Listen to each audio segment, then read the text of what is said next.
Welcome to the Deep Dive. We're the place that transforms all that research and reading you mean to do into the kind of conversation you actually want to hear. Today, we're delving into something that's fascinated, maybe even spooked people for, well, forever. Ghosts. It's everywhere, isn't it? Ancient myths, modern movies.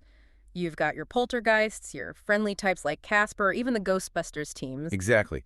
And it's not just stories. You look at the numbers, and, something like 18% of Americans say they've actually seen a ghost. And nearly a third believe they exist. That's significant. It really is. So our mission today is to take all these sources we have on ghosts and really dig in. We want to explore this whole world of spirits. We'll look at how different cultures, different religions see them, investigate the often surprising tools people use to try and track them down. And critically, look at the science. What are the latest theories about why people have these, well, very compelling experiences? We should also touch on that philosophical idea, the ghost in the machine. Oh, absolutely. Gilbert Ryle's term, wasn't it? Originally a critique of mind-body dualism, this idea the mind is totally separate. Right. But it's sort of taken on a life of its own. People use it for consciousness, even AI now. It makes you think about what a spirit even means in that context. It does, a great starting point. Okay, so let's unpack this spectrum of belief. What do different traditions actually tell us about, what happens after death? What kinds of ghosts might be out there according to them? It's fascinating how varied they are yet. They're all tackling that same huge question, aren't they? What happens next? Yeah, that fundamental human question. Exactly. It's about meaning, mortality, maybe fear of the unknown. These stories, these beliefs, are ways cultures make sense of it all. Take the Abrahamic traditions, for instance. In Judaism, there's this idea that the spirit sort of splits. 3 aspects after death. 3, okay. Yeah. One to heaven, one that wanders the physical plane for a bit, and one stays with the body. And their folklore has figures like Dybbuk's. Those are the malevolent ones, right? Yeah. Possessing spirits. That's the idea. And then Ibbers, which are seen as more benevolent, like guides. But interestingly, Leviticus specifically warns against trying to contact the dead through mediums. Okay. And Islam.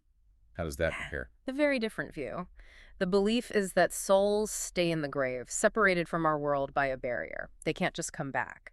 So, no ghostly interactions from deceased humans. Not in the same way. Islam talks about the jinn. They're described as another creation of Allah made from scorching fire, invisible shapeshifters. And they might appear as what people think are ghosts. Potentially, Yeah. yes, as a way to mislead people. There's also a distinction between pure souls, the ruh, and impure or vengeful ones, a ferret.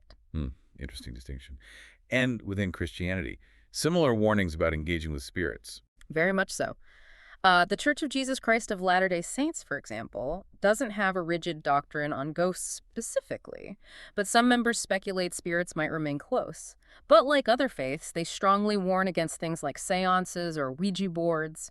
They see them as tools of Satan, and spirits contacted that way are often thought to be demonic. Right. And that echoes wider Christian views. Some see supposed ghosts as demons in disguise, trying to deceive, as mentioned in 1 Timothy 4.1. I think I've heard about the Robbie Mannheim case being used as an example of that. Exactly. Attempts to contact the dead reportedly led to what was believed to be demonic contact. And some groups, like Seventh-day Adventists, are very specific. All spirits or ghosts, apart from the Holy Spirit, are demons in disguise. They believe the soul or its components simply don't survive death in that way. Wow, that's a very clear stance. Okay, shifting gears.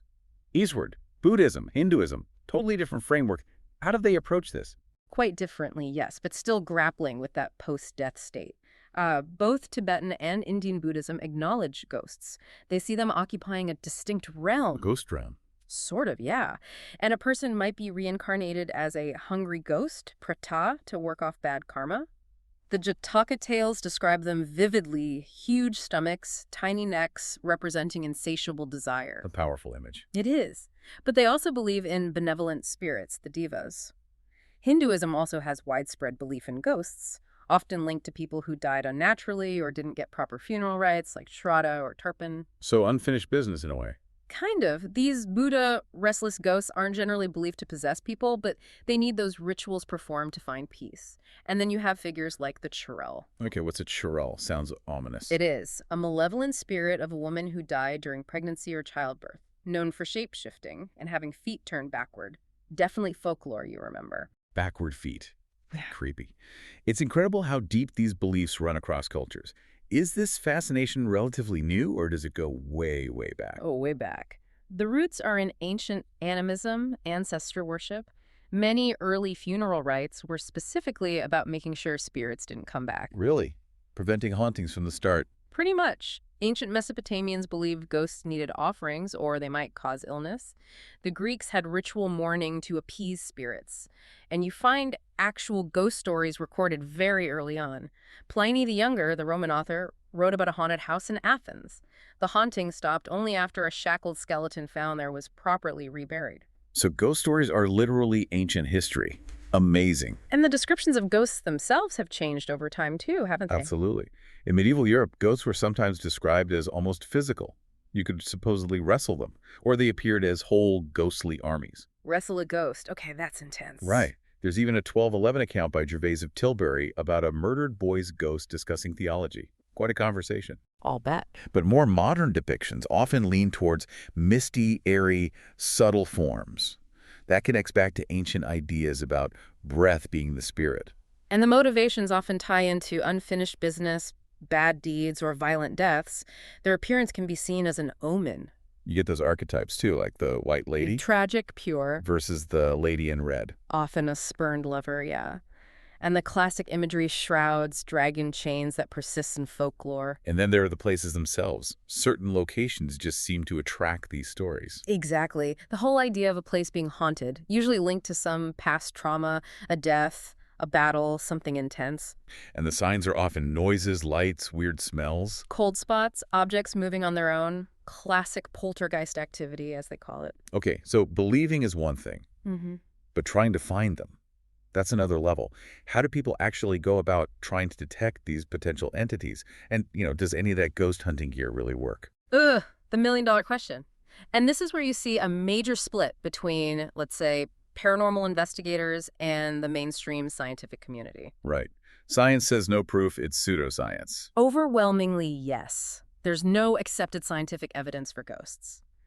But, and this is important, the equipment used often does function as designed. It detects environmental changes. Okay, so the tools work, but what they're measuring or how it's interpreted, that's the debate. Precisely. The gear is meant to extend human senses, pick up subtle things we might miss, like audio recorders. They capture sound, including what investigators call electronic voice phenomena, or EVPs. Those faint voices people claim to hear on recordings. Exactly. The recorder definitely captures audio, but hearing a faint whisper in static and calling it a spirit voice, that's a subjective interpretation. Our brains are great at finding patterns, even in noise. Okay, makes sense. What about EMF meters? They're everywhere on those shows. EMF meters. They detect fluctuations in electromagnetic fields. They're sensitive, picking up signals from wiring, appliances, even natural variations in the Earth's magnetic field. So lots of potential sources. Tons. Ghost hunters look for unusual spikes in areas with no obvious electrical source and might interpret that as a spirit's energy. But scientifically, it's just a measurement of an electromagnetic field. Could be old wiring, could be lots of things. Right, correlation doesn't equal causation, basically. Exactly. And thermal cameras, they show heat signatures, surface temperatures. They can visualize cold spots. Which look pretty convincing sometimes. They can. But again, is that cold shape moving across the room a spirit, or is it a draft from a poorly sealed window? The camera shows the temperature difference accurately. The interpretation is the leap. Same for night vision and full spectrum cameras, I assume. They let you see in the dark, capture shadows. Correct. They amplify light, capture things invisible to our eyes. They enhance observation, documentation, but they don't prove it's a ghost. So it seems like it always comes back to us, to human interpretation. Our brains making sense of the data these tools provide. You've nailed it. Our brains are amazing pattern recognition machines, but they're also susceptible to suggestion, belief, wanting to find meaning. The devices give objective data points, maybe, but the conclusion still filtered through human perception. Which leads us perfectly into maybe the most intriguing part, science itself. What are the compelling scientific explanations for why people have these experiences that feel so real, so supernatural? This is where it gets really fascinating, looking inwards at the brain. Many experiences people interpret as ghosts can be explained by internal processes, often involving hallucinations. Hallucinations meaning perceiving things that aren't actually there. Exactly. And we know certain things can trigger them. Psychoactive substances, for instance, drugs like ketamine, DMT found in ayahuasca, can induce feelings of floating, out-of-body sensations, vivid visions. So the brain can literally create these sensations chemically. It seems so. And neurological factors play a huge role. The neurologist Oliver Sacks wrote extensively about this. Brain damage, say from a tumor or macular degeneration, can cause complex visual hallucinations phases, patterns that activate the exact same parts of the brain as seeing something real. Wow. So it feels completely real to the person experiencing it. Absolutely. Think about near-death experiences, NDEs. Highly debated, of course. But science suggests many characteristic features might occur as the brain is coming back online from trauma or a coma, not when it's off. Interesting. Not during the death part, but during the recovery. That's one prominent theory. And the sensations reported in NDEs, tunnels, lights, out-of-body feelings, share similarities with experiences caused by oxygen deprivation, like pilots experience during GLOC, or even direct electrical stimulation of brain regions like the temporal lobe. So physical causes can mimic these profound experiences. What about something less dramatic like meditation? Even intense meditation can have interesting effects. It can reduce activity in a brain area, the orientation association area that normally helps distinguish self from other. So the boundaries blur. Exactly. Leading to feelings of oneness or potentially sensing a presence that isn't physically there. And think about sleep states. So many reported ghost encounters or even alien abductions happen during those transitional phases. Like falling asleep or waking up. Precisely. Hypnagogic and hypnopompic states, lucid dreaming, sleep paralysis. These are times when the lines between reality and dreamlike states are incredibly thin. You can have multisensory hallucinations, feel a presence, pressure, floating. It's the brain in a very suggestible mixed state. Okay, so altered states are one big area. Yeah. But what about just everyday thinking? Are there cognitive biases that make us prone to believing in ghosts? Definitely. Psychologists talk about humans being natural-born dualists. We intuitively separate mind and body. Think about kids. A child might understand a dead mouse's body doesn't work anymore, but still think the mouse itself could be hungry or sad. Huh. Separating the physical from the essence. Sort of, yeah. Our brains don't perceive themselves as physical entities, which might contribute to attributing mental life to something separate, a soul or spirit.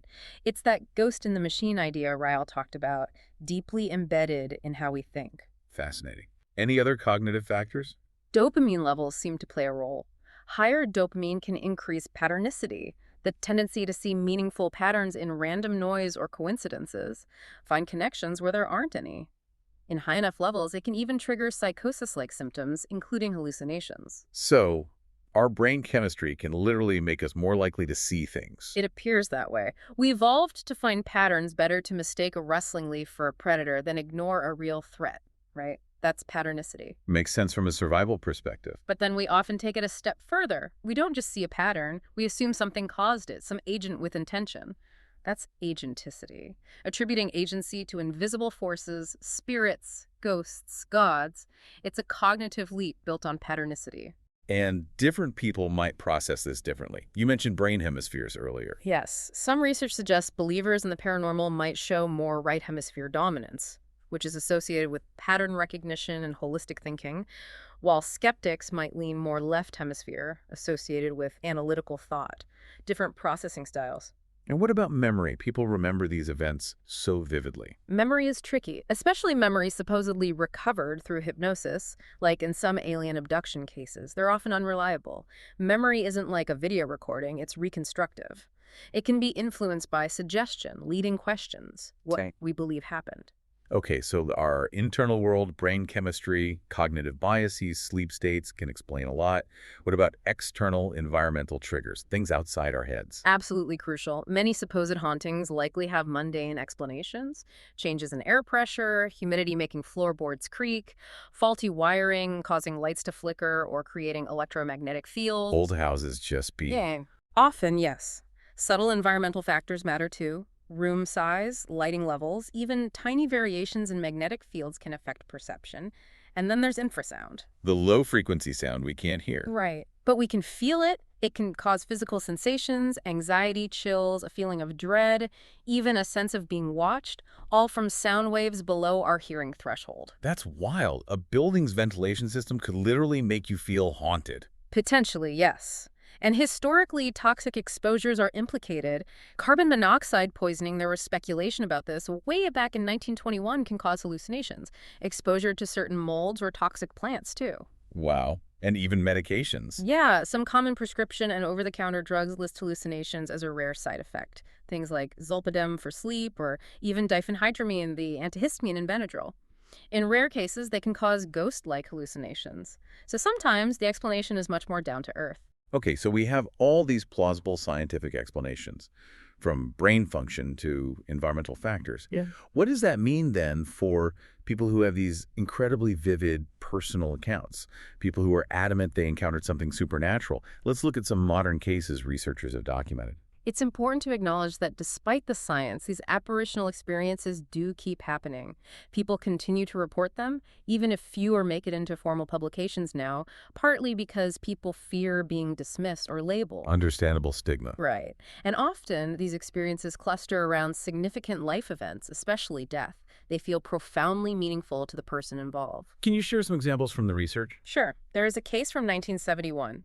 A woman, deeply grieving her mother's recent death, saw her mother's upper body and face materialize in a sort of yellow-green light. Wow. The apparition, her mother, apparently bowed.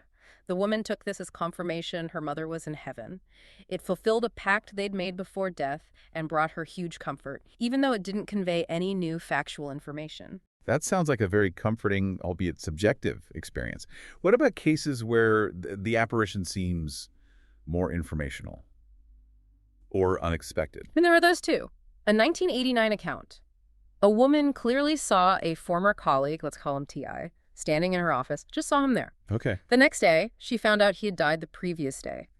In a hospital, unconscious, not even clothed, but she saw him fully dressed in his usual street clothes. That's a common trope, isn't it? Apparitions appearing as they were known in life, not as they were at death. Very common. It really makes you wonder about the mechanism, how that image is generated or perceived. Another case from 1975 involved a woman known for having second sight. She reported seeing her neighbor, Ronald McKay, walking normally from his driveway. Just a normal sighting. Seemed like it. But hours later, she learned he had actually died that morning, 150 miles away, naked in bed. Again, the apparition appeared dressed and behaving normally. It raises complex questions, misidentification, or something genuinely anomalous. Definitely more complicated than just grief or expectation. What about those deathbed visions, where spirits seem to arrive for the dying? Ah, yes, the takeaway cases. They can be incredibly powerful. One account from 1965 describes a young girl watching her dying grandfather suddenly call out for his wife, Hazel, who had died long before. Okay. Then, the girl reported seeing her grandmother, Hazel, standing in a bright light at the foot of the bed. Her grandfather sat up, reached out towards the light, smiled, and then died peacefully. That's incredibly moving. Yeah. And potentially witnessed by more than one person. Sometimes, yes, making them collective apparitional experiences. Then there's the bystander type. Bystander, meaning someone not directly connected. Exactly. A 1955 case involved a physician attending his dying mother-in-law. She was unconscious. He reported seeing his deceased father-in-law appear at her bedside, seemingly welcoming her. The apparition appeared to him, the bystander, not the dying person. Very unusual. These are powerful stories. But many were recorded years later. Does that time lag affect how reliable we consider them? Don't memories change? That's the standard concern, right? Memory is fallible. But some researchers who study these phenomena argue that highly unusual, emotionally charged events, like seeing an apparition, might actually be encoded more accurately and resist distortion over time, contrary to how everyday memories might fade or change. Interesting. So the sheer impact might preserve the core memory. That's the argument. Of course, it's hard to verify objectively, and undoubtedly, many similar experiences probably go completely unreported because people fear ridicule or disbelief, so we likely only see the tip of the iceberg. So we've traced this path from ancient ancestor worship and diverse religious beliefs about spirits through the modern tools of ghost hunters and into the intricate workings of our own brains and environments that might conjure these experiences.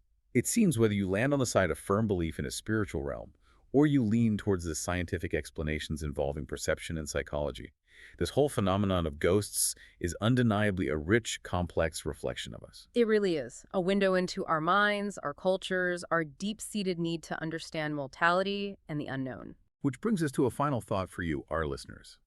Considering how adept our brains seem to be at constructing reality, sometimes creating vivid experiences based on internal state or subtle external cues.